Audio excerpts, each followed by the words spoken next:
hit record. You know, there's actually something going on. When I was waiting on you to get your computer issue sorted out, because dude, my whole morning has been plagued with electronics issues. All right, let's get into this. Welcome to the Witch Bitch Amateur Hour. Apparently, there is big time solar flares going on today. What? I wasn't expecting you to say that. I thought you were going to say like a security issue or something. No, yeah, and so like when that affects. I got to the yoga studio today, and like none of the systems were working. Like the internet wasn't working. Like the site that checks everybody in and does even that wasn't working. Nothing was working. I couldn't get my phone to connect to the Bluetooth speaker. That wouldn't even work. Nothing worked. As you were talking just now, there was like this high-pitched, weird frequency, like interference in the background. I don't know if it's going to come through in the recording, but it was weird. It was just, I was hearing it. Great. So great. Love it. Yeah, I am super hella late.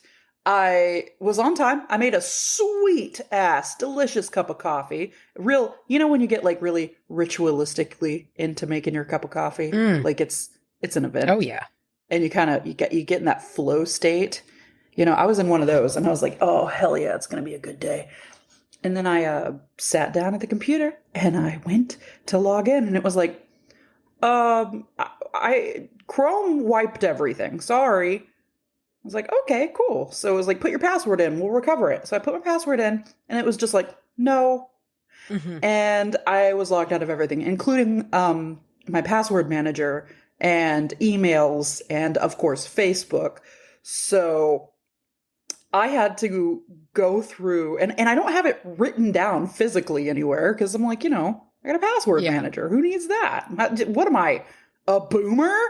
But maybe I should have had it written down somewhere, at least the main one. It's happened to me before. I had to go through a real nightmare. The whole thing. It's just, and it's everything. I had to do it for Gmail. Yeah. And then I had to do it for Facebook, and I have to do it for dude, just getting logged out of Gmail alone is a goddamn nightmare. Like if you get logged out of Gmail and if you're unable to get back in because so many things, you know, like are hooked up to, like, especially if you like use Android devices, like it's all attached. It's all fucked. And it's such an infuriating thing when you see it. You're like, good. Yeah. Oh yeah. And of course, because I'm secure AF, I use just ridiculous passwords. Yeah. So when I'm getting them like reset, I have to like type in these, which is great. Yeah. But I have to do, you know, anyway, so there's that. That's why I'm late to this recording, but why we're late to the show today. Well, I guess, listen, we never said we were coming out on midnight on Wednesday. No. Set your expectations to 0. First of all, we're still on the right day. Second of all, you know, we're still on the right day. Hey, look, that's all we ever said. We said Wednesday. Mm-hmm. And sometimes not even that. But my dad had surgery. He did. Yesterday. Yeah. And it was just not going to happen, I think, yesterday. So and like, even before then, let's do this tomorrow. Because there's just been a lot of setting up. You've been back and forth at your place and their place, kind of helping get it all set up, and it has just been very difficult to sit down and do this. But he's good. He was talking today how he stood up and whatnot. Dude, I lost it yesterday. I was cracking up so hard when he was just like, your mom was like, all right, he's going to update. And he was like, I ate and I peed or something. Yeah. Great. He's good. Listen, all systems are firing properly. Exactly. That's all you need to know, man. Yeah, brother, he sent me a picture of his knee, which is what he got, you know, a robot leg installed. And he sent me a picture of it. And it is like nothing. Isn't that crazy? It's like someone drew on his leg with a blue marker. Yeah. Is it I can't believe it. Did they do it like the laparoscopic little ports? Like it's just like a couple little incisions, or how did they do it? No. Is it the whole front kneecap? I don't. Yeah, I don't think they did anything because I don't know if they can do that as a replacement surgery. I think you have to cut it all. You got to go like full bars cut on there. It was like a 6-inch. Yeah. Yeah. There's like a 6-inch cut there, but like there's like no stitch. Like there's like no stitches. Yeah, they glue now. It looks like. I mean, of course there's stitches, but yeah, but like he's closed. It's just, it blows me. It blows me. Yeah, he's standing up on it. It blows me. A day later. How you can, standing up, they just cut into your body, sawed your bones in half. I know your bones. Put a new thing What about the bones? What do you mean you're standing if your bones were cut? What? Exactly. Dude, I mean, it's like, I feel like 5 years ago, if you got like a bug bite on your foot, you'd have to stay in bed for a week. I mean, I don't. Yeah, like seriously, now it's like they wake you up and they're like, all right, get the fuck out. Stand up. All right, you can stand. All right, get the fuck out. Like, it's like immediately, you're going home. Yeah. We need the beds. Oh my gosh, crazy. So good. Glad everybody's good. Everybody is good and well, and we are here. Happy Wednesday. Happy solar flare day. Let's see if this gets posted. Oh. Oh. Oof. Yeah, dude, there's so many more steps we've got to go through. That's a whole thing. Let's find out. Dude, even as I'm sitting here trying to like go about the normal routine of recording an episode and trying to pull up our podcast host to see like who went last time, to see who goes this time, like it's logged me out of that. I have to do that. This is going to be awful. Here, I'll tell you. This is going to be an ordeal for days that lasts for weeks. Yeah, you're in it. You're in it, yeah. Man. Oh, that sucks. I hate that for you, Broso. So with all with all of that in mind, I'm bringing to you a conversational topic today, and I just want to chat. I just want to have a little chit chat, and I want to talk about winter magic. What is it good for? Absolutely nothing. Absolutely nothing. Good. What are you talking I think that's good. I think that's a good topic. I'm surprised that hasn't been covered yet. I'm glad that I almost also brought a conversational topic, and I'm kind of glad I didn't, because that just two meandering conversationals on a day the episode is due is a lot. So I'm talking to you today about Ametrine, which I swear to God you've covered, but I looked and looked and looked, and I looked at all the other names, and you haven't. So I guess, listen, if you have, we're doing it again. It's weird because like, it's strange because it's like when you first said it, I was like, oh no, I don't think I've done that. But like more, I'm sitting here thinking it, but I'm like, am I confusing it with amateur? Just the name of the podcast? So here's the thing. I cannot remember if this is something that you have covered, because I swear you have, but I've checked our names and you haven't. Or because I know that I've seen this before and I love it. And there's an account that I follow that had some of the like obelisks of this for sale that I've not recovered from. But how do you spell it? Ametrine. See, I feel like you've talked about it because I remember saying it looks like the little 2-color fish from Finding Nemo. I remember none of Okay, this. Great. This is a new timeline. Good on it, because but it is pretty. That's better. Isn't it cool? I love it. It looks so neat. Dude. It's fucking sick. First of all, I love a blue and purple combo. This is orange and purple. Wow. Or yellow and purple, generally. I mean, did I say blue and purple? Orange and purple. I'm sorry. My brain is not here today. It's okay. Mine either. Please leave. Dude, I cannot tell you how many times today. And by the end of the class, I just wound up being like, I don't know, guys. And like when dude, just lay on the ground. Like at the end of it, because like generally when I'm teaching, I've gotten a lot better about my left and rights. I'm ambidextrous, so I struggle with left and right. Like if somebody asks me like, oh, is it the left or the right? I will often point one way. I will point to the left and say it's the right, because I just struggle with it. I don't have a dominant side that much. And so, but when I teach, I'm like actively, like I'm much, much better about it. But today it was just like every fucking time, every time, every time. I would get it wrong. And by the end, I was just like, I don't know, guys. I don't know what's wrong with me today. And so I'm just in this mode, and I'm ready to struggle my way through a topic. It's going to be great. Yes. Let's do it. Let's go back to the early days and make a 20-minute long episode. Dude, I'm telling you, communication. It's like, it feels like it's a retrograde day, like Mercury's in retrograde, but I don't think it is. I guess the sun is just dragging its balls across all of us right now.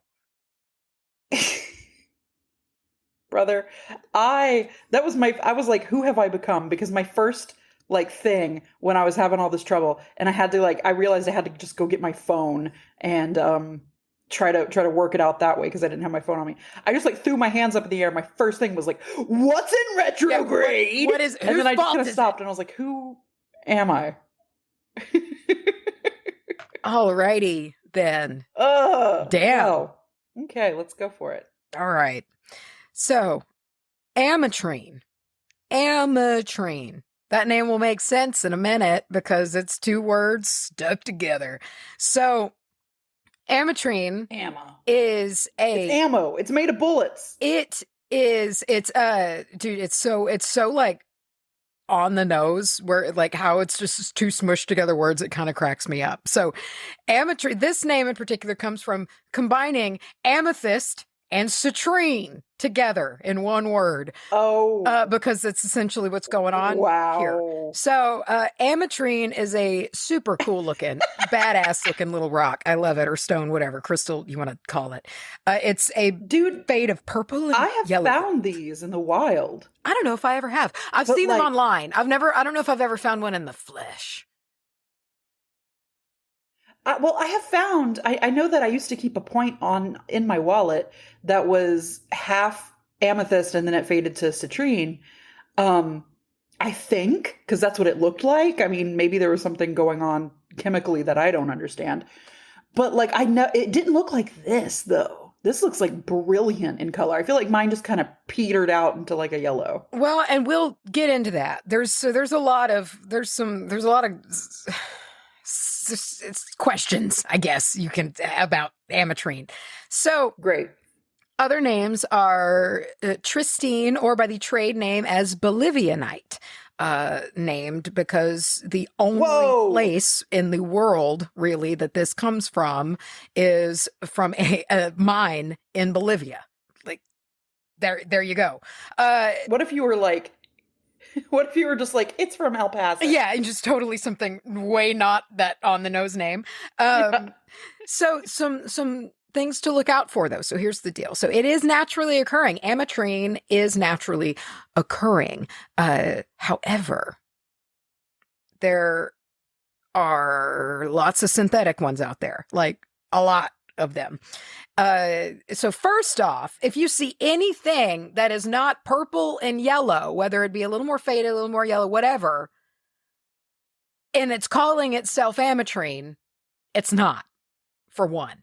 So if it's something that's green and yellow, or a blue and green or whatever, it's not. It's made in, it's heated, and you know how they do shit with stones and they change quartz to make it's stuff like that has been done to it, because it's really only coming up in this amethyst and citrine type of combo.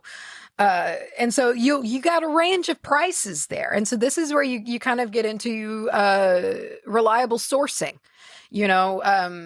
buying your crystals from people that know better, that know how to source.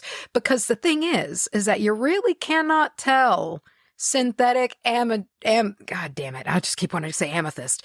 Ametrine, you cannot tell it apart from the natural that much unless you've got the cool jeweler's tool things. Cause I was looking up, I was trying to figure it out, and I was I wonder how you can know. Cause that'd be good to know, what are some tricks that you can look out for. And I found an article that was how to tell, it was something like how to easily tell synthetic or lab made Ametrine. It was like, great. Yeah. Was it easy? No, it wasn't. I opened it up and it was like, you need a Flexi-Magi-Scope or some shit. And I was just like, I don't have. And it was just like, I scrolled down and it was just like a list of crazy sounding tools and scopes. And I was like, thank you. This was so easy for me. So you really need to source it right. And we've a flexi magic. I don't know, it's magic tools, fake sounding tools. But there's lots of different places that you can do that. Like we've utilized like our sponsor Ragnar's Rocks, like some people that like make their whole job sourcing high quality stones. I mean, if you want one that is from this like mine in Bolivia from the place, it's just, you could still get it. It's not like it's like super duper duper duper rare, and it's not even like outrageously expensive. I think it was like like depending on, of course, like if you're getting like gemstone quality, you're gonna pay the price for that. But like you can get decent sizes and not like breaking the bank, but it's sometimes you don't always Breaking Bad. You don't know. So, did you finish that? Are you done with that yet? Don't you love how much? Do you love how much I add to these episodes? Did you know what I was thinking about the other day? I'm done with it. I was doing the dishes. And my head was in the empty state that it gets in when you do the dishes, just completely just floating off somewhere. And in the ethers of my floating consciousness, I just heard and it was there, and it's so deep and sudden. Guys, should we put that at the end of this episode again? I don't know where it is. So funny. I hope I have it somewhere. I don't know where it is, but I think I saved it. Do y'all remember that super caffeinated episode? That my super caffeinated. I know we each had some, but I had a super. Your veins were so dilated. I was lit on caffeine. Yeah, I was made of pure energy concentrate. And I'm sorry if you've heard this story already, but it's fucking great.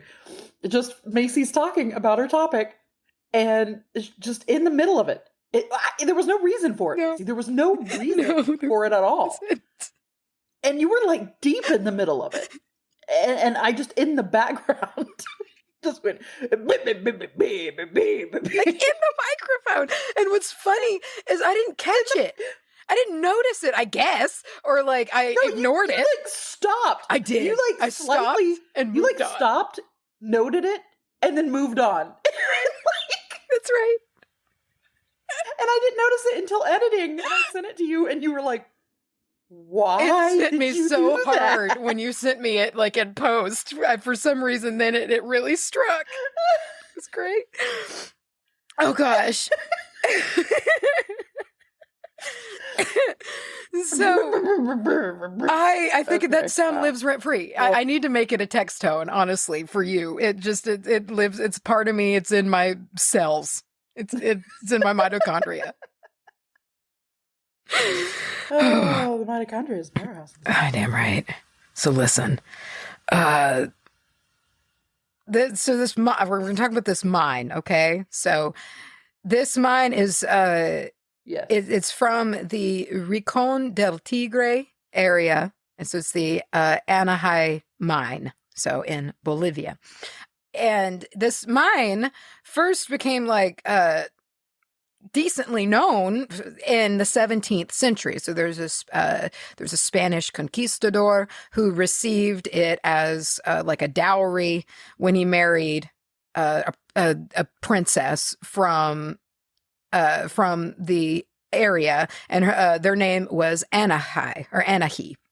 I think it's he because it has the little accent on it. But anyway, and so that was like when it was like, oh, okay, there's this mine. And so this was actually this stone that we now, is now called Ametrine, was pretty well respected and definitely known and praised by these peoples in which like this pause. Wait. Just 1 second. I'm very sorry. The way that you said that, though, sounded so not real. You were like, it was definitely known and respected. It was definitely I've been doing that so much lately. Like, my tone is just not matching my sincerity. It's really weird. I don't know what is happening to me, but I've noticed it a lot. It sounded like you were really, really giving it a burn. I don't know. I know. I've heard it, and I'm catching, and I'm just, why? Am I becoming less of a human every day? I don't know. Sometimes I get worried. Yeah. The Aquarius is with God. So the Aorios tribe, in which this princess came, this mine was a dowry granted to this Spanish conquistador. I could not find information on if this was like a willing marriage, or hence, the C word conquistador in there was like forceful. I don't. Yeah. But it's not always good to assume, but I'm just going to generally assume the worst if like the word conquistador is involved. So, if there's any form of conqueror or conquest involved, I'm giving it the side eye. Yeah. So this, it became known then, this mine. So interestingly, though, it seems that it kind of fell out of attention until like the 80s, 1980s.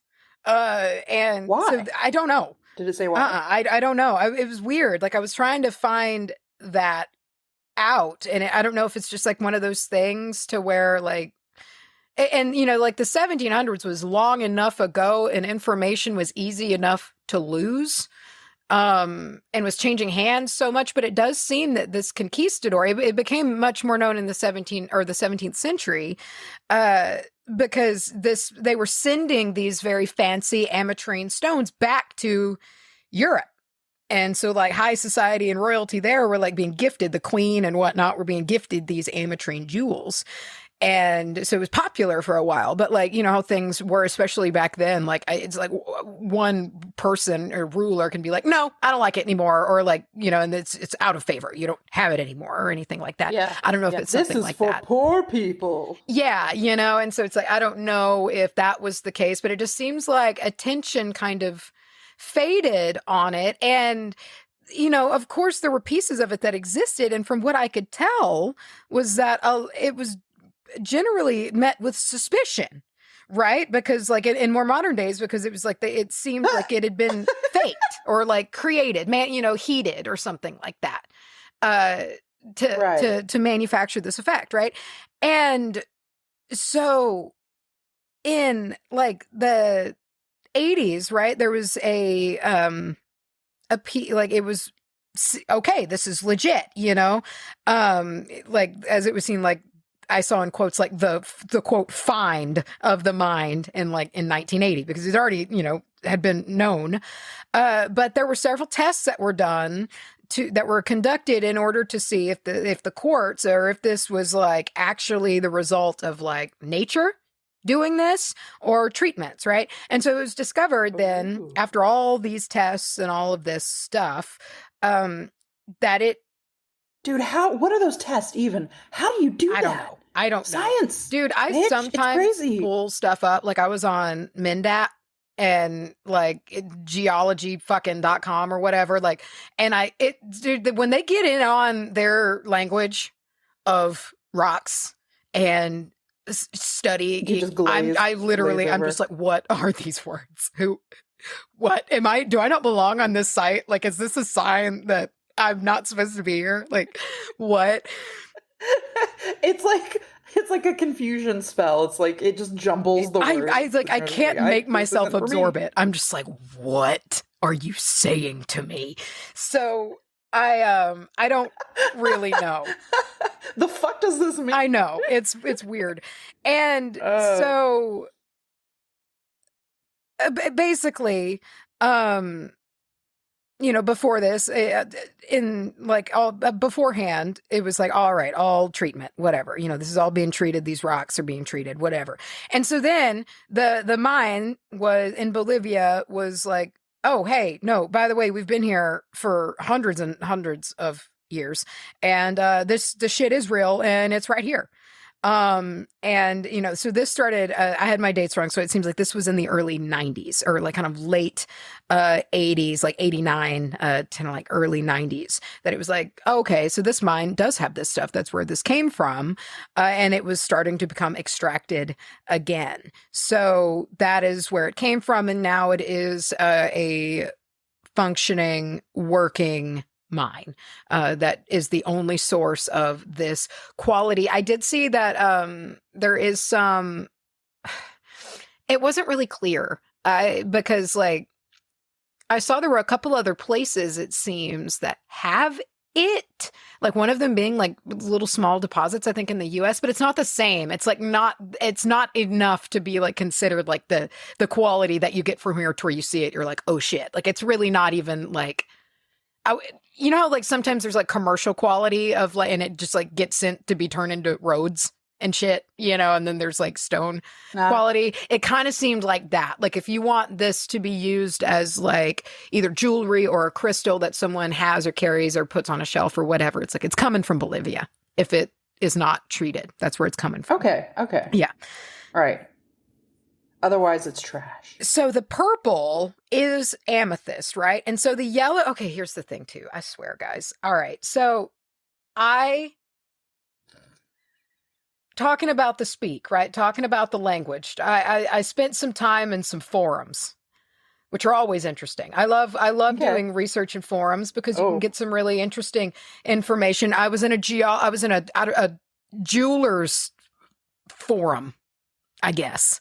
And which is not the first time I have been in a jeweler's forum, especially if you want to find the truth and like real info, right? And so I wound up in a jeweler's forum on the Bumblebee Stone episode because it's like Bumblebee Jasper. No, it's not Jasper, guys. It's not an agate either. No, it's not that either. Right. You know, like you get into and there's a lot of that going around. There's a lot. And no one, like those forums are where people are going to be pedantic, but probably in a useful way, I guess. Yeah. You know? And you can find those nitpicky details, right? And so basically every website. Brother, I love a good petty fight about people. Well, and what's nice, like between two people, what I'll say about, who know what they're talking about. What I'll say about the jewelers forums is that it's like a gentleman's argument in a way. Like there will be.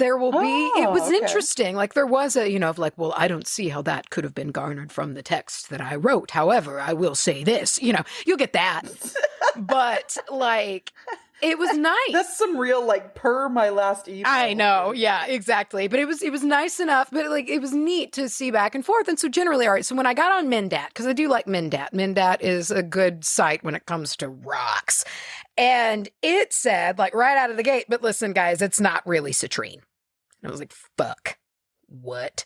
You know, because every other website is like, it's citrine. Listen, it's in the name. Ametrine. It's citrine, guys.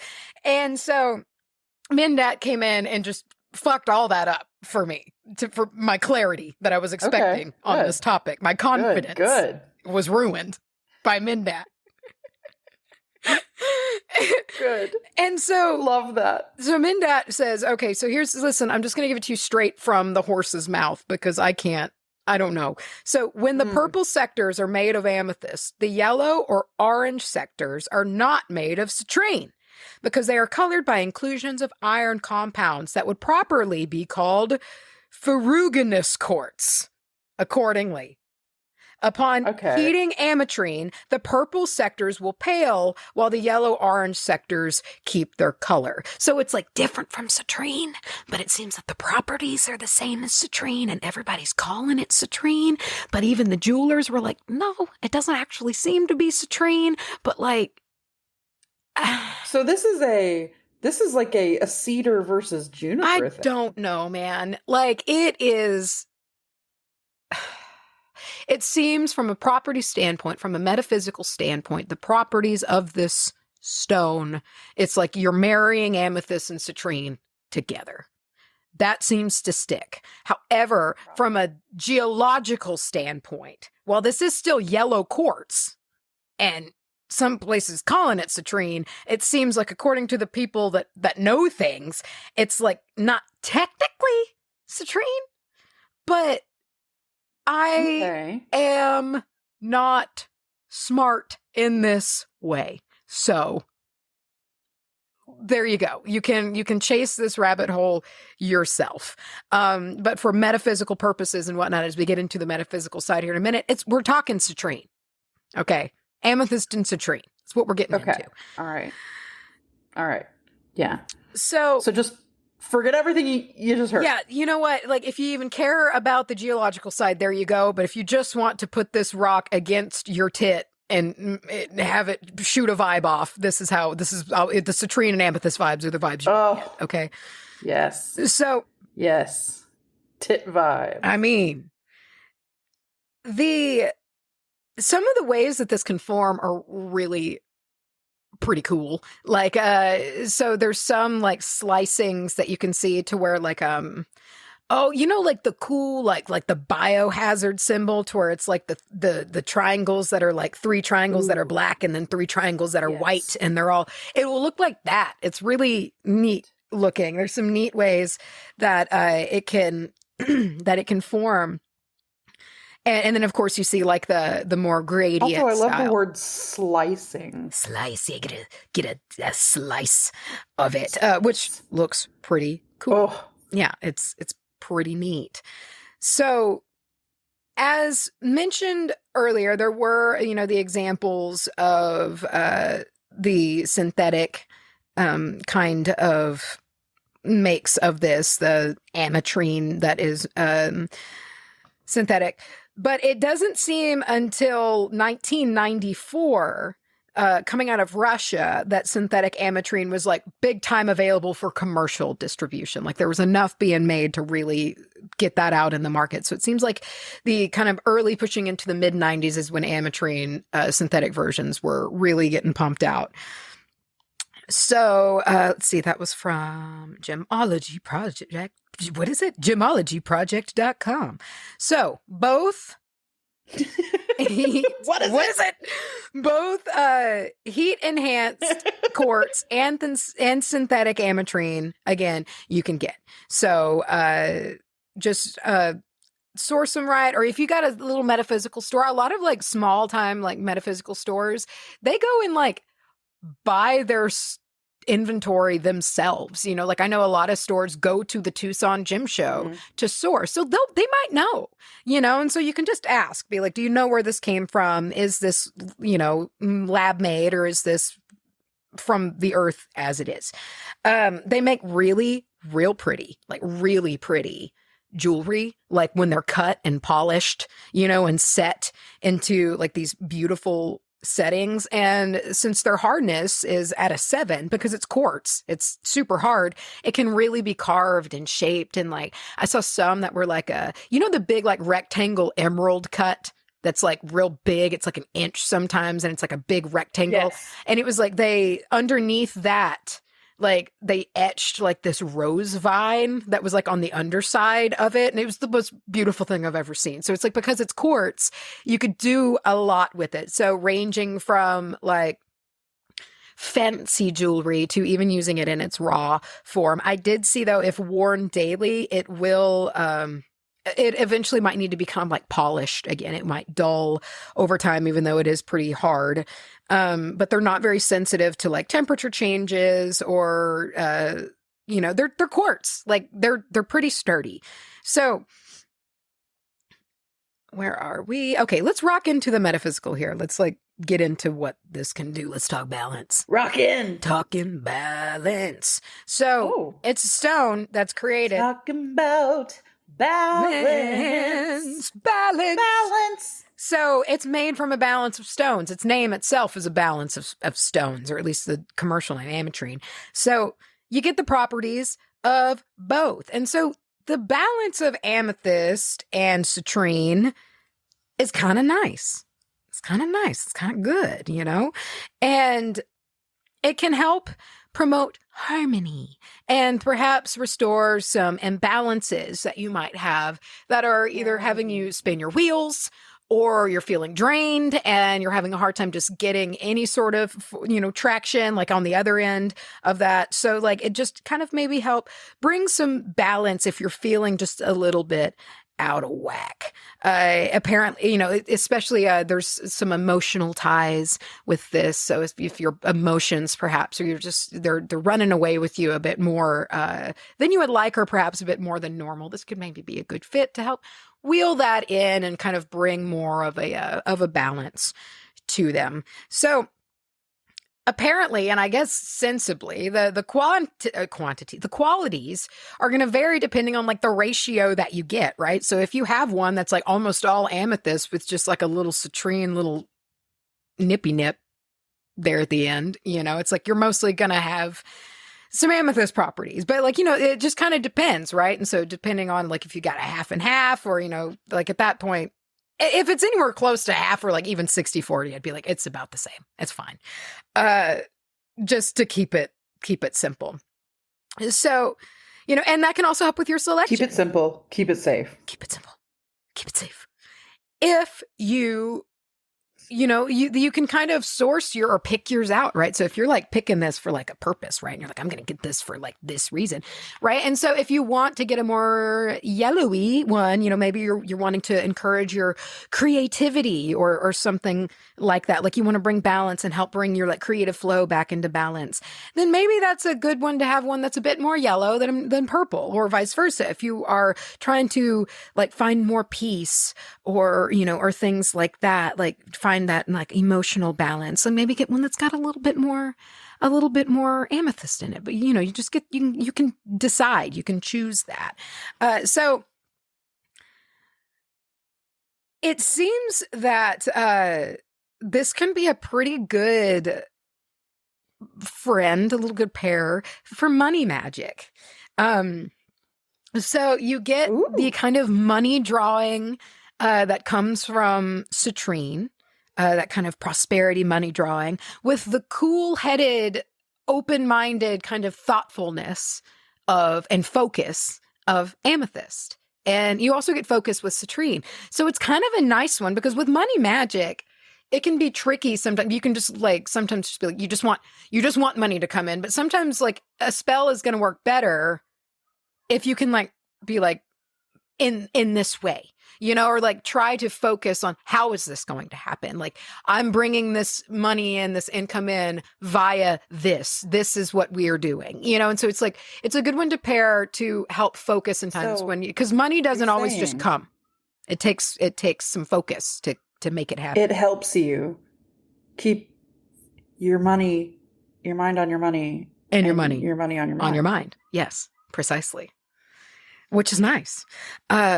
And also, it can be good if you want to go gambling, right? Because it's got that money drawing property, but it's got that cool headedness. It's like, listen, fucker, don't spend it all. All right. You just made $300. Cash it out, or cash out all but $30 and go back in. So you get that balance in there, right? That's like, okay, good. Yes. Let's go. Let's make some money. But like, let's be successful here and not piss all of it down the slot machine. So it's good balance, which is good in gambling. Piss it down the slot just all machine down is such a visceral sounding. Down the side of just it. All of it.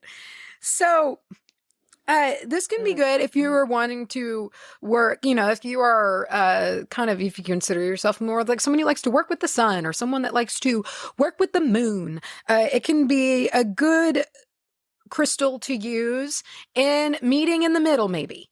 So if you like want to start working with the moon more. In the middle. Dude, is that 2 times in a row? That's like, I know at least in the bonuses. I know I'm interrupting a lot. One episode that we just did, we sang that whole chorus. I don't remember which one, but it happened. I think it was most likely the last one because that feels real. Soon. Yeah. Recent. Yeah. So soon. So soon. You can use it for both. So for instance, like I like to work with the sun. a lot. I don't work as well with the moon. But maybe if I'm trying to work with the moon, I can have my little Ametrine that's like my, it's like the person at the party I already know. You know, I've got my little bit of sun there as like, all right, you know what, here's your familiarity. Yeah. Okay, let's work with the moon. Let's focus here. Let's work with the moon, which I like. And it's vice versa. If you were typically, you like to work with the moon a lot and you want to maybe work with the sun or something like that, like you can have it with you for that reason as well. And I didn't see this anywhere, but I feel like it could be a good equinox or like good, like, you know, like like when the days are the same, you know, it's like you have that like blurring. Like the day where you move from the dark half to the light half? Yeah. Or vice versa? Yeah. You know, it just seems like, which I guess that would be the solstices, right? I should know this. I should know this. I should know. What you said? I don't know. I think I said equinox. I get them confused. I was too busy thinking about whether or not you and me should get matching, you know, those matching but different tattoo, like sun moon tattoos. Yes, we should get those. Hey, I'd do it. I'd do it. Just saying. Okay. Good. Just right on the tip of our nose. Oh, right on our face. Yeah, can't miss it. Cannot miss it. Oh, right on the the tip of the nose, bro. Ooh, tender. The tip of the nose, bro. Ooh. It just seems like that would hurt so bad. Would you get a tattoo like behind your ear? We could do our earlobes or something. I don't know. I don't know if I want to feel my skull getting rattled by a tattoo machine. I felt it a little bit when they did my upper, like my vertebrae, like because the top of one of the roses on my back comes really high, kind of up on my neck and like hit that bony base vertebrae. And I did not like how that felt. That was weird and terrible. Yeah. Bony brace vertebrae. It was, I like that. It was, so I saw so much stuff online about this crystal being for what? What? I don't remember now. You shook. You scared me. I don't remember. Okay. Listen to me, okay? Go on. I saw a ton of stuff online that was like, oh, you know, like has a balance of like masculine and feminine quantities, right? Because it's got like the citrine, which is like, you know, and then you like the amethyst, and I nowhere like it was like that was all that I saw. And like nowhere did I see anything of being like, this is a non-binary crystal. And I feel like it should be. And like I feel like you should see that more anyway. Absolutely. But like, I mean, and anything can be, of course, but it's like this one to me is like a statement of one. It's like it's literally like a beautiful gradient, like spectrum of these energies. And so it's like, why are you saying it's like a whole spectrum. Why are you doing this? Like every website was like, it's a perfect, it's masculine and feminine. It's like, just say it's non-binary. Like it would make so much more sense. It just, come on. And so I really, I don't know. I see that a lot, and I understand it too, because like I saw there was a really interesting thread in the Coven the other day that was posted that was talking about that. It was like, how do you feel about using like the masculine feminine archetypes and things?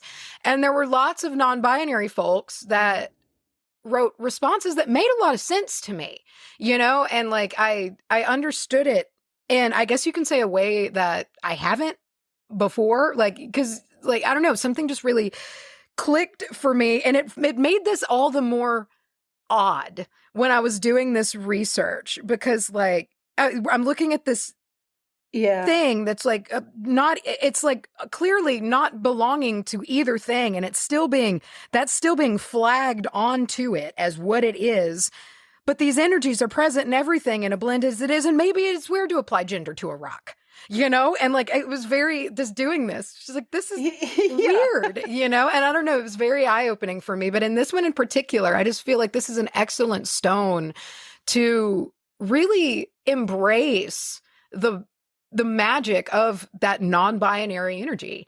And I don't know, like when I was looking at it, I was just like, you are just this wonderful spectrum of all.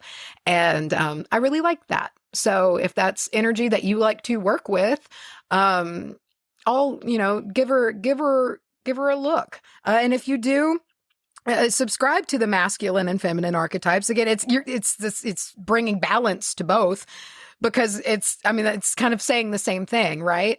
But I do understand how like the wording of it is, and this, especially in this case, but increasingly so more and more, I was just like, sometimes it's just easier to just be like, not really, like, yeah, like, sure. Yeah. So Ametrine can be charged under the moon and under the sun. So you can kind of take your pick there. Generally, like I go for lunar charging for like maintenance whenever I remember to even do that for my fucking crystals. And solar charging if I feel like it got real used and something needs to be burned out, especially if it's one that's cool with sitting in the sun for a little bit.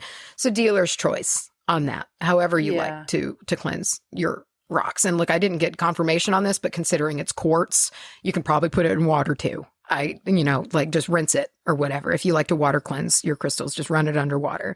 I generally don't like to let any crystals just sit in water. Be careful, Macy. For quartz? Yeah, you'll pull a malachite and kill people or something like I did. Well, I think quartz. Listen, I don't know, guys. Don't poison yourselves. I don't know what to tell you. I think any type of quartz is basically safe. Yeah, it's a pretty closed Citrine structure. And amethyst are, I know that. Yeah, so I'm assuming, granted, this is maybe, I don't know.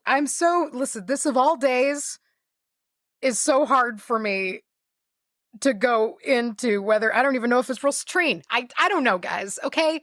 So be careful out there. Just swallow it. Put it in the sun or the moon. I don't know. Throw it in the sun directly. Throw it into the solar flare as it comes and licks the planet. Maybe it will help stop some of what is happening, because I kind of think it's scrambling my brains a little bit too. I have not been able to talk today at all. It is not good. So this is you can use Ametrine. It's good for studying because it has those elements of focus that are both can be found in citrine and amethyst. So if you're in school or you're studying a new trade or a craft, or you're just trying to learn new information, maybe you're new at a job and you're needing to focus and learn all the new things that come with a new job, this could be a useful one to keep on you as you work, or keep it near the place that you study or your desk or things like that.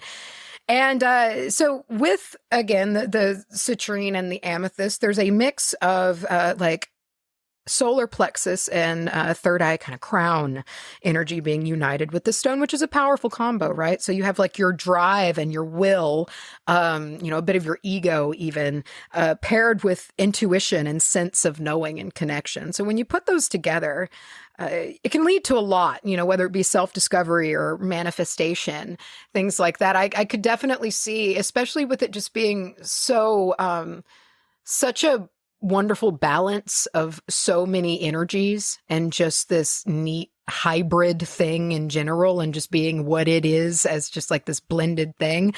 You can get a lot from that, and I'm really excited about it. I think it's a neat one. I don't have one, but I want one. I lost mine. Sad. Real sad. Big sad.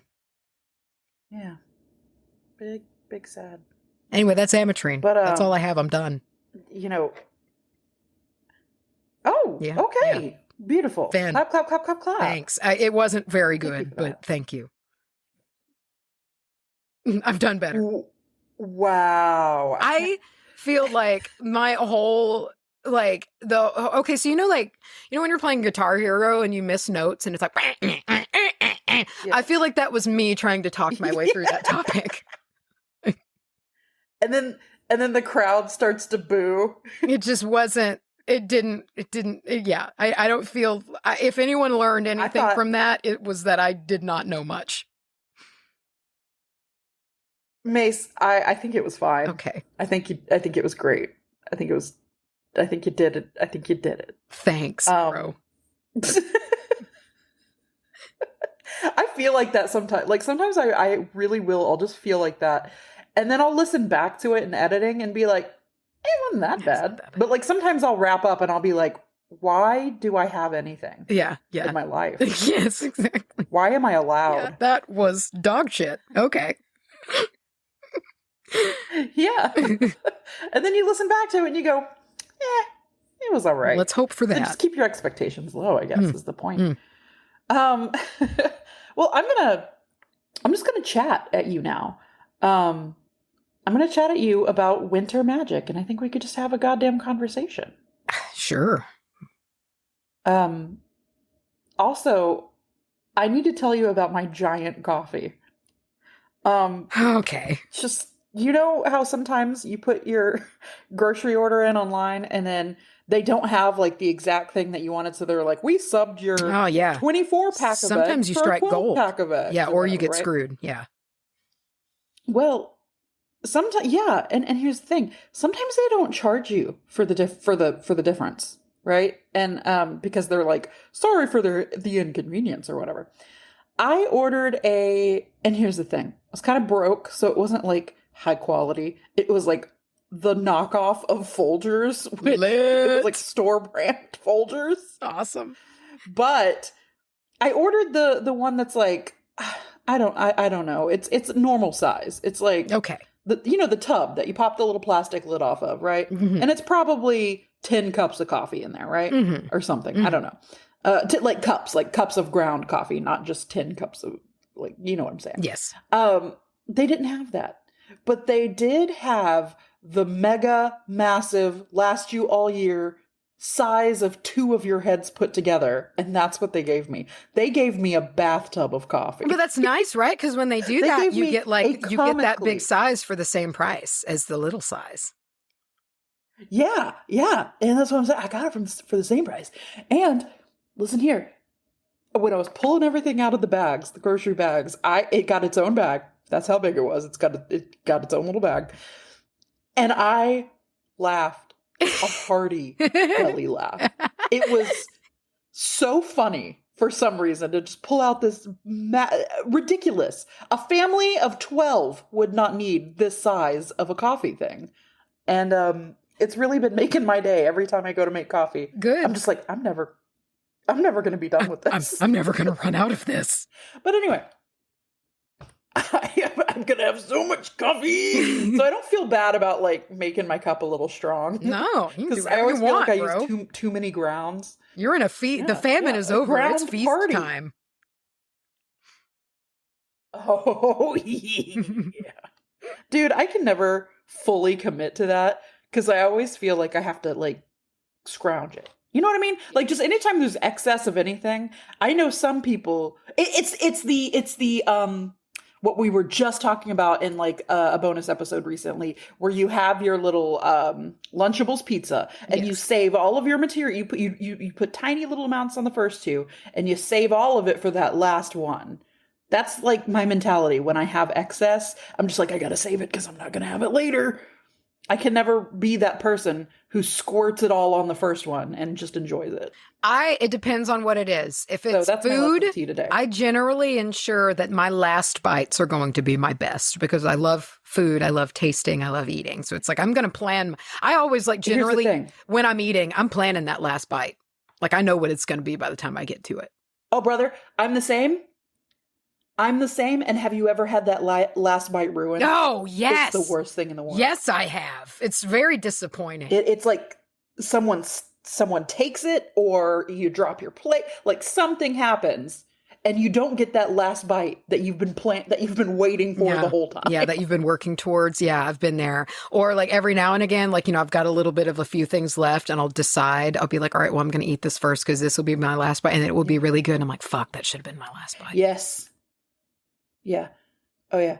I save the middle of a sandwich to eat last because that's where the perfect bite is in the middle of the sandwich. It's got everything. It's yeah. Anyway, I'm talking to you about winter magic, and you know why I was in the mood? I was in the mood for winter magic. And I want to say right off the bat, I'm sorry, Southern Hemisphere. I know it's frustrating to like just be bombarded with like, it's Halloween, yeah, or like, well, I guess it's Halloween everywhere, but you know what I mean? It's a fall, like all the fall vibes and shit like that. And you're just like, no, it absolutely isn't. Or you have to deal with people being like, is it like weird to have it warm in Christmas? Yeah. So I understand that has to be frustrating, and I'm sorry for contributing to that. However, I just wanted to kind of start off, Macy, I want to know. Tell me. I want to know. Can you tell me? Do you know that one? You remember that one? Yes. Do you know what I'm doing? Do you see what I'm getting at? I do. What do you want to know? What are some musts for you in your winter magic? What do you got to do in the wintertime? A lot of fucking keep baths. Your skin hydrated baths. So you won't die. Baths, and more baths. Lots of baths. Wintertime is bath time. Is that to warm? It's got so many reasons, bro. It's got so many reasons. Like, one, for the warmth, which is like big deal. Two, for the dry, which is also a big deal. And also, too, that is where I kind of come back to myself, I guess. Like, it's a very dry, airy time, and I'm a very dry, airy person. And so when you're putting like with like, it can just kind of make me feel like my feet aren't on the ground as much anymore. And especially that being like super Aquarian too. So I'm like already very airy in physical body, like being Vata predominant, and then like super Aquarian. And so when it's cold and dry outside, I struggle. And so baths and bath magic are like, I'll do candle spells in the fucking bath. I'll just do them in the bath, because it's like, that's where I'm going to feel the most grounded and warm and like not dry and airy. So like, that's a biggie. Like sometimes my kitchen, it will like my spell working will move sometimes from my kitchen, depending like to the, like if I'm going to do it anywhere else, it's going to be the bathtub. And if it's going to be the bathtub, it's probably because I'm doing magic in the winter. Ooh. You should get some like floating candles. You can do floating candle spells in the bath. I need to get one of those badass little thingies that sit across the bathtub that like hold your shit. Because if I could like recline and just like put my head on a pillow and just like lazily look at a candle flame that's sitting in front of me on a little platform, dude, I'll never leave. Like, just like have your head just like really, the thing where you just like really double check. Oh, dude, I'll be sucked way back into my neck. At it. Yeah, and just looking at it. Can you imagine anything better? I can't. I need that. Oh fuck. I know we recently talked about simmer pots, which like I am hard for right now, brother. I have some stuff for a simmer pot that I put aside like earlier today when I was in that delicious gigantic coffee fugue state that I went into earlier. I was like also setting aside some cinnamon sticks. I got some clove. I have some pumpkin pie spice, which like I don't know what's that gonna do. We'll see. Might be good. And then I found some really old like dried cranberries. Dude, it doesn't matter, man. They'll puff back up. They'll rehydrate. They're cranberries. They don't give a shit. Sure. Yeah.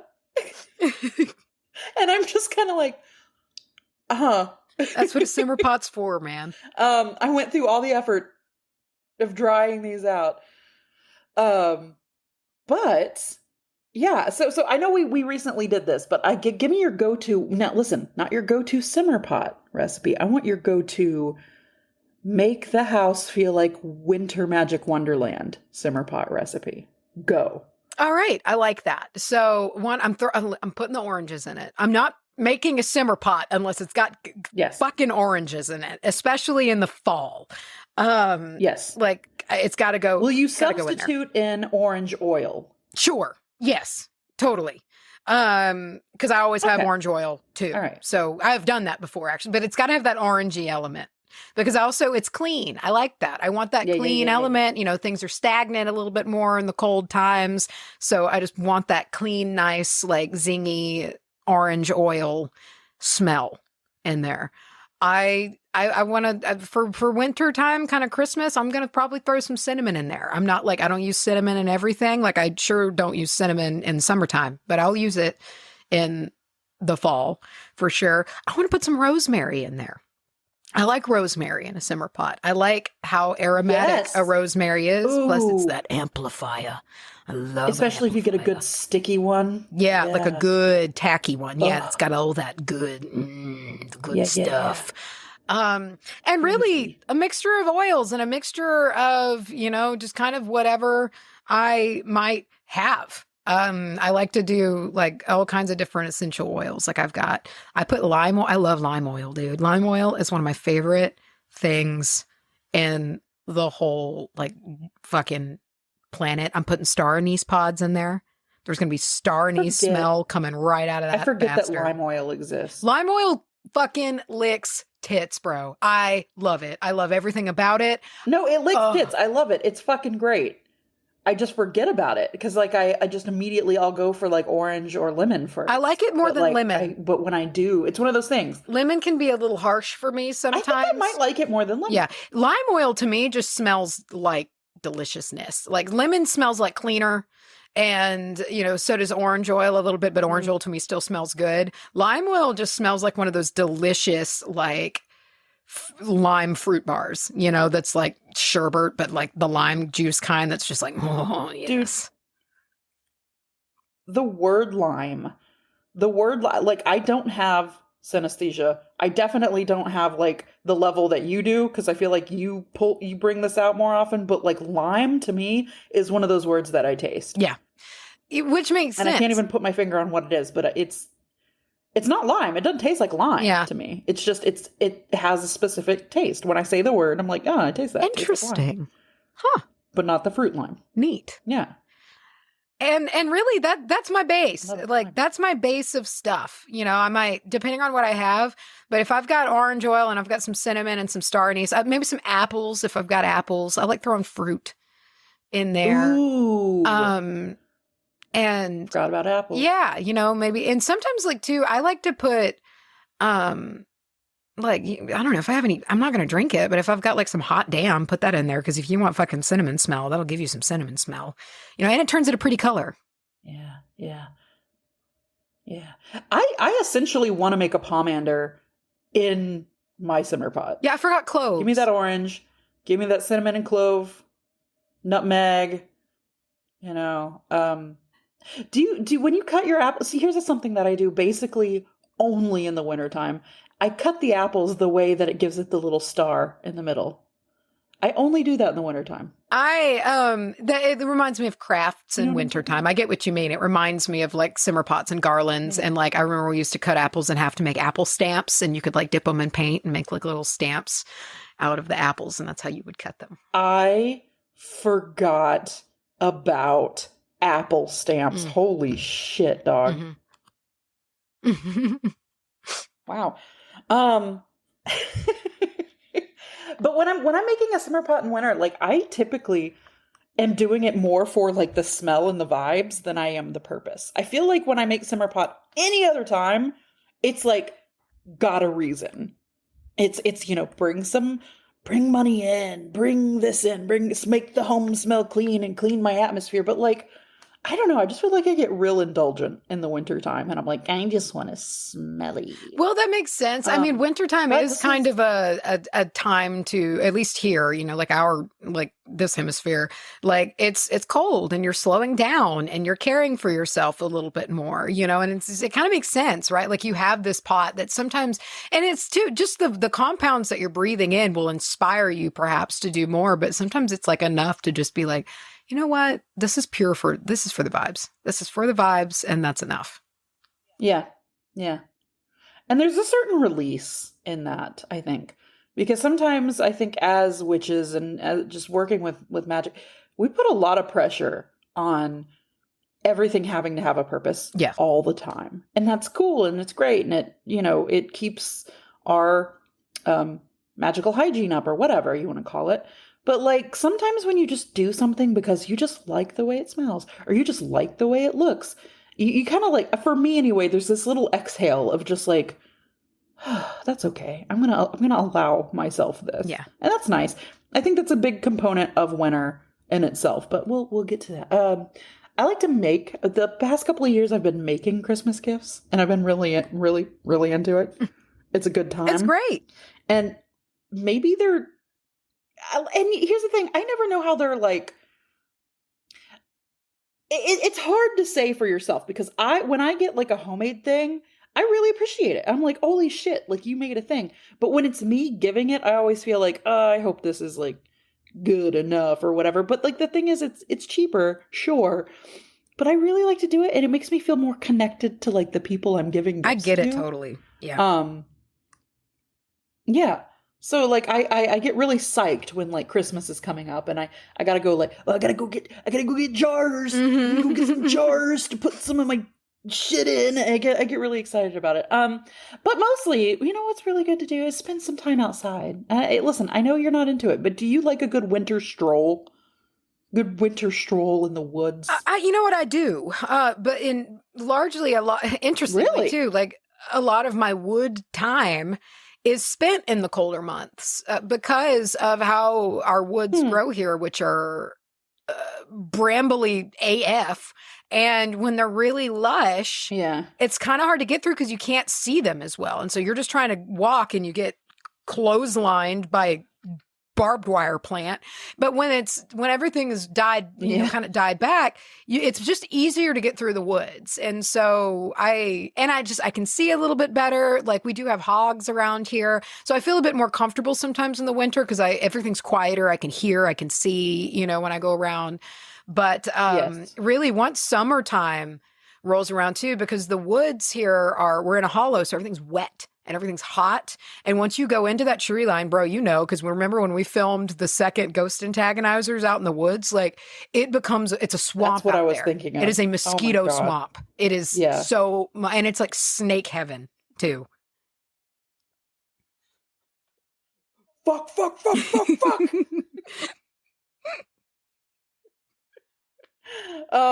Bro, I gotta go watch that second Ghost Antagonist. I was thinking today, I was making lunch today. I don't know why you've been slipping into my brain lately, but like I was making lunch and in my head I just heard, it's autumn, bro. It's autumn, bro. It's autumn, bro. It's autumn, bro. And it's just like, oh my God. It's autumn, bro. It's autumn, bro. It's autumn, bro. Oh, those are on our Patreon if anybody cares. I think they're good. We think they're good. Yeah. Patreon.com/wbahpodcast. $3 tier and up. Anyway, I like what you said a second ago. What you said something that is kind of like it feels like a good motto for wintertime in general. You said, and forgive me, I'm not. It's been 4 seconds, so I've already forgotten it 40 times, and now I'm paraphrasing you. But you said something about like when things are died off like that, like in the winter, it's easier to get through the woods. And I feel like that's a good metaphor, I guess, for the wintertime because you know everything is dying off, or at least going into hibernation. You know, plants are shutting down, animals are hibernating. Well, you know, a lot of animals are hibernating. And it's very still. You know, you can go outside and just feel the stillness and feel the quietness. And especially, I know not everybody loves this, but especially if there is snow on the ground, you know how just like muffled everything gets when you go outside on a snowy day. And yeah. And it's a total difference from going outside in like the spring or summer when there's all kind of, you hear everything. I mean, you can really tune in to everything you hear to make this like cacophony of sound when you walk outside and it's hot, because it's like you hear bugs chirping, but you also, like, if you really listen, you can hear them like jumping around or in the grass and shit. And you hear all the birds flying around and chirping, and just everything makes noise. And that's cool for what it is, but it's so winter time is like, it's so ingrained that this is the time for rest. And I love that, dude. And it's not just me being like a lazy bitch. Like I do love getting cuddly in the winter time, but like it's just the time to focus on stuff like rest and indoors. I really like that part of it because, like, well, listen, I'm not gonna lie. I spend a lot of my time indoors anyway, but it feels more justified in the wintertime, like to really focus on the inside of your house. And I mean that literally, but I you mean that metaphorically as well. You can focus, turn inward, do shadow work. The winter is for thought and rest and stillness. It's not a time of action. It's also a time of death. And I think that it's a good time to kind of confront that if that's something that you're uncomfortable with. Just like you think about, when spring rolls around, everyone talks about like, oh, it's wonderful. All this new life is coming up. Oh, there's new life. There's new plants. There's new babies. There's, all the shits fucking and making kids, but very rarely do you hear like the same excitement going into winter. Dude, I'm so serious. You're right. And like death is, it's important. Sucks. We don't like to talk about death. And I'm such a happier person ever since I've started just giving death its due. It's like, it shouldn't be. Oh yeah. It shouldn't be. We really, especially here in the West, we don't deal with death like other cultures do, and we don't really respect death. We ignore death. We don't talk about it. We pretend it's not real. Yes. And that makes it a scary thing to where, I don't know, like more and more, and I'll just find myself thinking about the act of death, not even just myself, but death in general, and the process of death and life and rebirth and all of these different things. It's just made death to me, it's not as a scary, really a scary thing anymore. It's just a thing, like it's a part of life. And I don't have the night sweats about death like I did when I was younger. Oh God, dude. I know what you mean. I was so unbelievably, like unhealthily scared of death for a while. And it would just hit, like the death panics would hit in the middle of nothing. I'd be in the grocery store with like mom and dad, and it would just dawn on me. Like I would just be, as a kid, and this is a weird thing for a kid, same, but like bro. you just Me think too. like it is going to happen. Yeah. And I would just flop sweat, and I'd be like, how is it going to happen? What's it going to feel like? Like I can't get away from this. Yeah. Me every moment before 2012 thinking at any happy moment, like, oh, well, too bad. We're going to decide we're going to die in December. Fuck. And just all my day would be ruined. Yeah. Dude, brother, that day, and I know I've talked about this before, but that day I could feel my feet lifting off the ground. Like I was just ready to evaporate that day. I was working at a grocery store, so I was just like, whatever, end it. Fuck you. I was like at my job. It was like one of my last days working there too. And I was just like, I forgot until like halfway through the shift because I was so angry at being there and miserable. I was like, oh yeah, the world might end today after a lifetime of being terrified of it. Yeah, fuck it. Bring it on.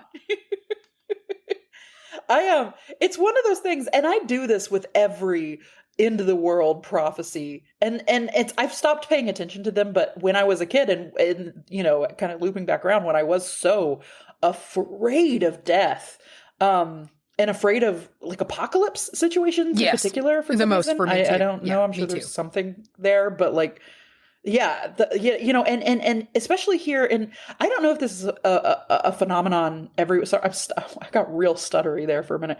I don't know if this is something that happens or if this is a Southern thing, but like, dude, you can throw a rock and hit a billboard that is prophesizing the end of days. Oh, immediately. Yeah. And I haven't seen it in a while, but like it was not uncommon, especially on that stretch of I-20 that coming back or to y'all's place, you kind of hit this little stretch of I-20 that I don't know why. Maybe a particular church owned a few, but for some reason it felt like every couple of years it was that there was some group that was saying like this is the day. Yeah. Every time. And I don't care how small it was. It could have been a church of every single time. It could have been a church. It could have been because I say church because it was always a church. Like it was always a religious thing. But like it could have been a group of 12 people, and I would essentially mark that day in. Oh God, in what if they're calendar, right? And I would just sweat. Yeah, exactly. Like what if?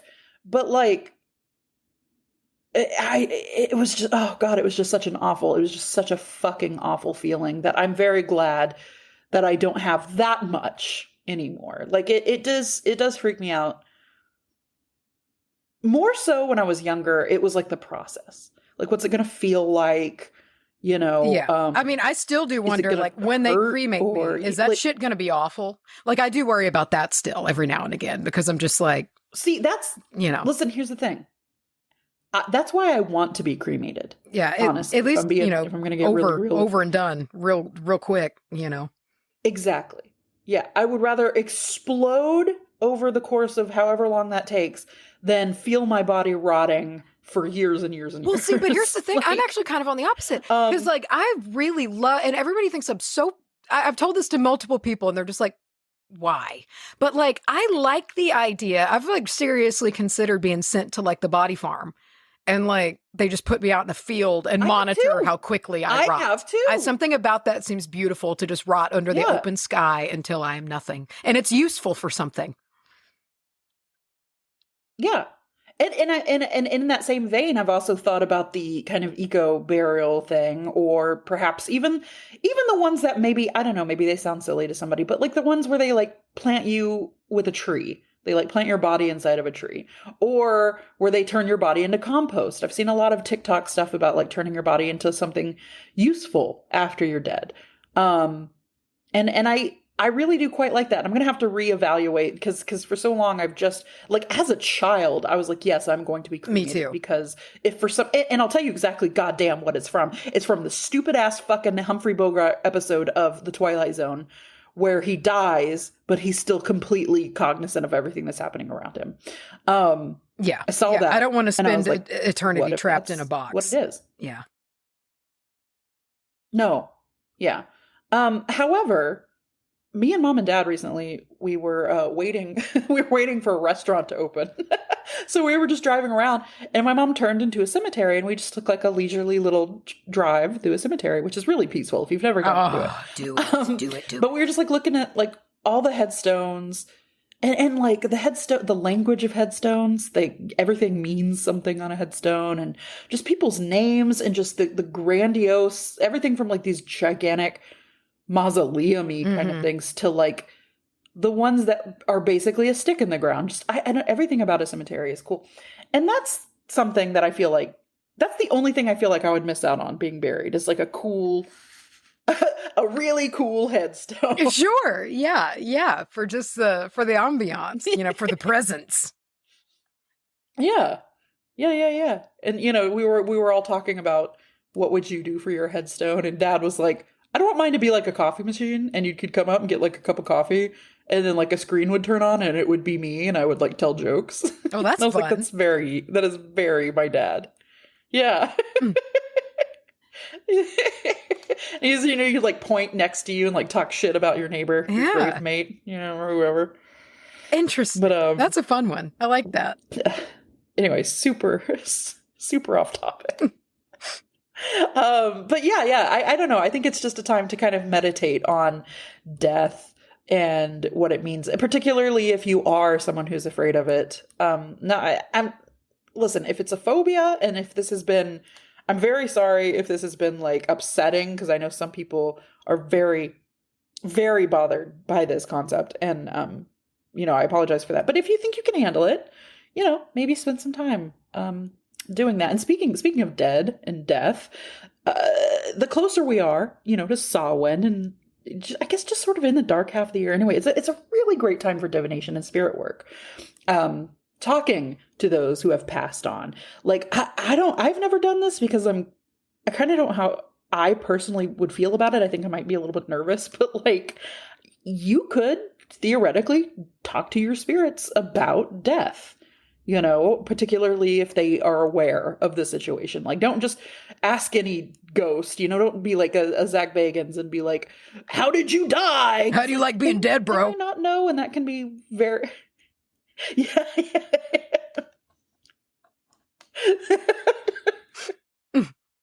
God. Suck these ghost nuts! But, God... I've heard so many people call him Zach Baggins recently, and it cracks me up every time. Any hoozles. So There's also a whole topic here that I kind of want to get into here in a little bit. And this is, again, going to make people kind of cringe who don't like it. But like snow magic is a whole thing that I stumbled on today when I was just sort of kind of reminding myself of the elements of winter, like that are good. Like I'm about to get it, you know, like cinnamon, cloves. We talked about a little bit of it, but I saw people talking about snow magic. And I wanted to get into it, but then I was like about halfway through and I was like, no, this is a topic, dude. This is a whole ass topic. And I'm fascinated with snow. I love snow. We don't get it that much here. And unfortunately, when we do get it, you got about a 1% chance that it'll actually stick. And then you got a 99% chance that it'll just turn into gray sludge and it's gross. But there's something very magical about a good snow that sticks to the ground and you get like an inch of powder. You know what I mean? Like you just get some actual fucking snow.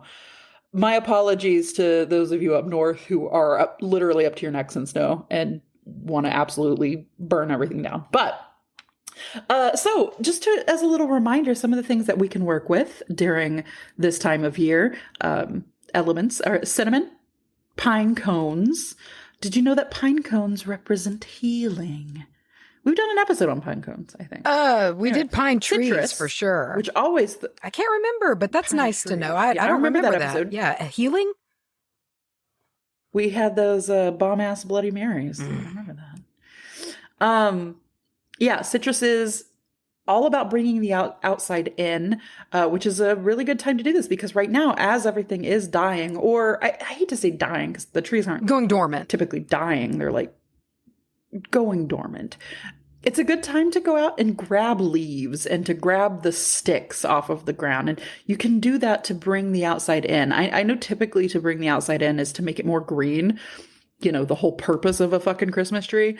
But I also just like the dead things, like the bare sticks and the leaves. I just love shit like that, and pine cones. And I think it would make a really pretty winter altar, which you can make as Christmassy as you would like, or Yule-ish as you would like. You know, go for those winter colors. We got the red and green, obvi, gold, white, light blue, silver sometimes. All these delicious holiday colors that I know it just reeks of Christmas. I get that. But like, obviously that has taken a lot from it. So that's kind of where I feel comfortable with Christmas stuff, is like kind of knowing the background of it, you know, knowing where it came from, knowing that the red and green has gone back way farther than like the red and green shit that you're seeing down the aisles of Walmart right now. And you're just like, oh, it's Christmas, I can't stand it, or whatever. Holiday drinks. Brother, what about wassail? You ever had a wassail? Hell yeah, wassail. Bro. Delicious. I got a wassail recipe for you coming up.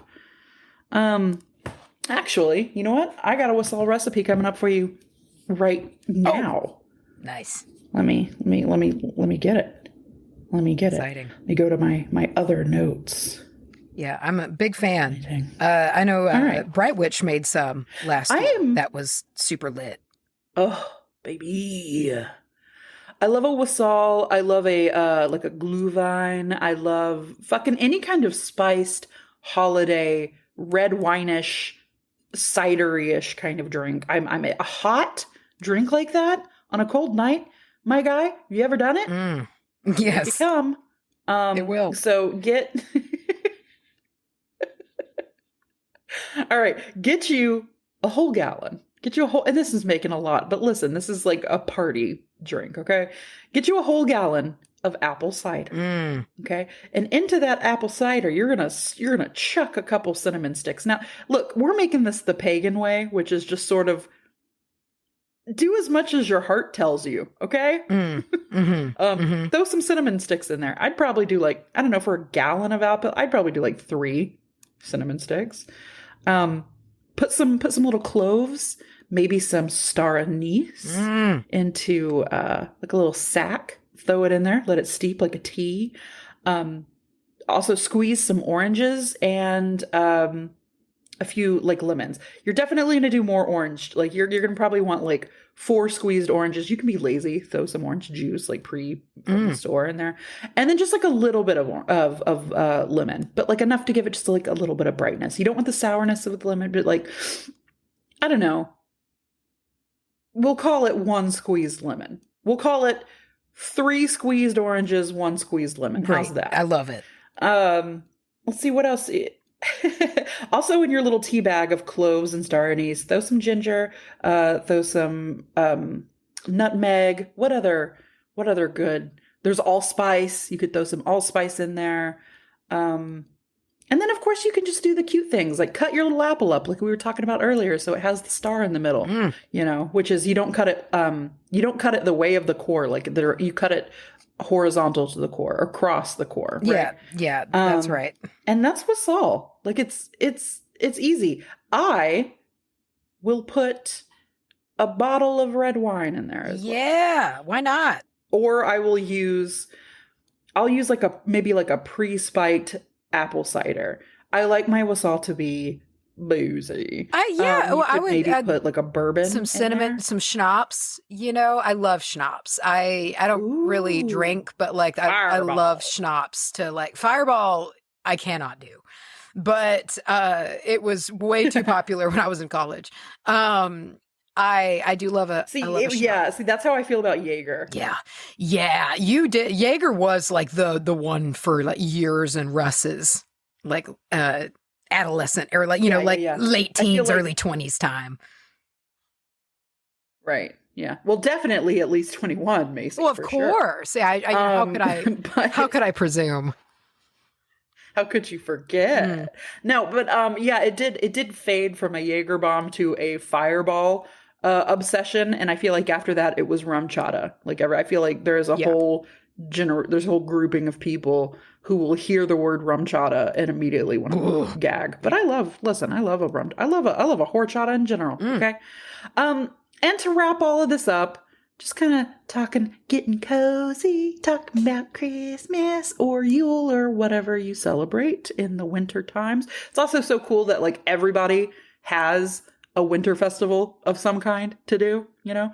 And I find that unifying. I know a lot of people find this time of year to be very not unifying because we're all arguing about whether or not we can say Happy Holidays or Merry Christmas or, like everyone's, mad. Anyone who says that this is a unifying time has never worked, Merry Christmas. has never worked in customer service during the holiday season.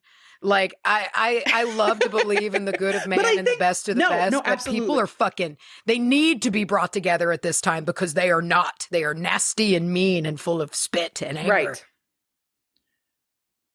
Bro, I worked at Walmart at Christmas time. I was so scared to say anything. I got to where I just wasn't, and you were like, I feel like at the time you were supposed to, like they encouraged us to like give some kind of holiday greeting or, something. But like, I was fucking scared because like my go-to was Happy Holidays because it's like, everybody can be happy with that, right? Not here. No. Yeah. And just people. Somebody's dad. Well, nobody's real mad at you. I didn't run into any of that in my type of customer service, but it was just people are angry. They want to fight right now. People want to fight right now. And it was just like in reviews or in situations. It's a fight. Yeah. People are ready to pop off at this time. Oh yeah. And I don't blame them. It's very busy out. If shopping is bad, normally it's 10 times as bad right now. It's a financially stressful time for everybody. Everyone's stressed out because it's a lot of traveling. It's a lot of time with family. You have a lot of figuring out what you're going to do about work or whatever. Like it can be a stressful time, but I also think that it has the potential to be a unifying time. Because, like, setting aside whatever the fuck it is or whatever it came from, most people celebrate a winter festival in some way. Even, whether it be Christmas or Yule or Hanukkah. Like, I'm not going to go down the whole fucking list. Like, everybody's got something. And if you don't, you might have, like, a Festivus, you know, or like a Friendsgiving. Like I know Friendsgiving is Thanksgiving, but like whatever the Friendsgiving version of that is for Christmas, you know what I mean? We can all do something around this time, and it doesn't have to be this commercial thing. It doesn't have to shit. You don't even have to do gifts. I mean, maybe it's a handmade gift only rule or whatever. But and I think that's part of the problem with the frustration that people feel is because the plot has been lost. Yes. You know, it's become a commercial nightmare. It has become a time of you're either worried that you don't have enough money, or, you know, it's like, you know, we're going to have to go all the way over here. We're going to have to travel. We're going to have 2 Christmases in one day, or we're going to have to, it becomes a burden. Yeah. And I think you're right. You know, sometimes it takes a reminder to, you know, to think like, you know what, we can make this what we want it to be. You know, even if we have to go to a celebration that we are dreading or something like that, like we can make this what we want, and we can embrace this in a way that is comfortable for us. And I just think it takes a little bit of extra effort to remember that in times when the Scrooge takes over. Yes. Yeah. And remember that if you're sitting here kind of like, well, I don't have any of this, you can make it. You know what I mean? You can make your own thing. I made my own thing with Yule. You know, I made my own like tradition where I stay up all night and like say goodbye to the sun, or say hello to the sun in the morning, you know, and that's it's been just me. It has been me and other people with partner, you know, like you can make your own thing. Like, don't forget that, you know what I mean? You don't have to just be like, I hate the holidays because I have to go and do this fucking Christmas thing, which I don't even celebrate, you know, or whatever. Like, make your own tradition. Mm-hmm. And it can be with your family or with your friends or just you. But anyway, to kind of let's put a point on it. I want to ask you about one of your favorite winter memories. Doesn't have to be Christmas or anything like that. Just a winter memory. Yeah, that's nice. I can go with mine if you're thinking. Yeah. If you want to put, I want to give you one. Yeah, I'm gonna need to think. Living in the city. Okay, you think. So living in the city of Louisville, Texas, where I spent a number of years growing up, there was one time where my dad and I we're both into the snow. We both get like psyched about the snow. My mom does too, but she wasn't in the garage with us at the time. We were in the garage doing something, and my dad went to open the garage door. And as it kind of slowly rolled up, we saw that these big, fat snowflakes were falling. Mm. And we both were just like, yeah, boy. We, you know, what is it? We gave the longest yeah, boy ever. And then it proceeded to stick, and it proceeded to be like, I don't know, something ridiculous for Texas, like 3 inches of snow, you know, which I know is probably laughable to a lot of people. But for us, it's a lot, you know, and we went out and we played in it. And I remember we went down to this, there was a church down the street that had a big, like a big ramp. And we would like go and slide down the ramp. And it was just like a really nice time. It was a really good day. And that's one of my favorite winter memories. Yeah, mine surround snow too, because like that's what stands out here, you know, in the wintertime is snow is like already like a whoa, you know, that's different. But yeah, it marks the day. Yeah. yeah. And I do remember when we still I do remember like trying unsuccessfully to sled, which made for a funny day. So like we tried to sled like off the back of the pond bank when there still used to be a pond here. And it just like was definitely not enough snow. You know, like it was like a lot of snow for Texas, but like nowhere near enough to sled. And I just remember eating shit, and like clearly there's still being just dirt underneath the snow, like where the thing was cutting through. And I just remembered that being not like a super disappointing day, but just a fun day where me and Russ just wound up like hurtling down a rocky or like snowy hills, not sledding, but just kind of tumbling in the snow. And it was fun. We just made do.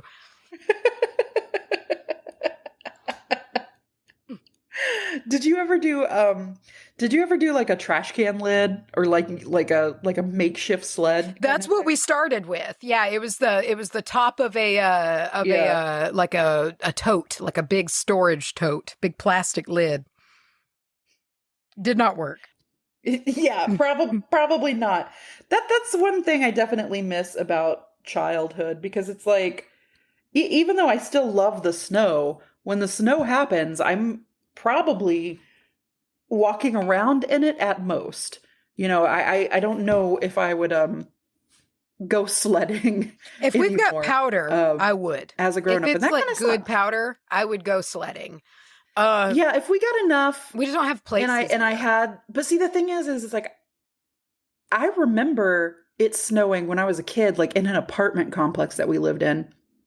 And I like went down to, like, next to the parking lot, there was like a little slope into like a gully or like a ditch or something. And I remember just having a ball, and my mom was just kind of standing in the parking lot, just watching me, probably just like, I'm cold. But like, I wouldn't do that now. You know, you lose that from childhood. Like, in that moment, I wasn't aware that everyone in the world could just see me. But now that's all I would think about. I wouldn't probably even have a good time, because I would just be like, they're looking at me. It was at this moment that Macy's microphone shit the bed. But fear not, dear listener. All that transpired was us bidding you adieu and wishing you the most happiest of solar flare days.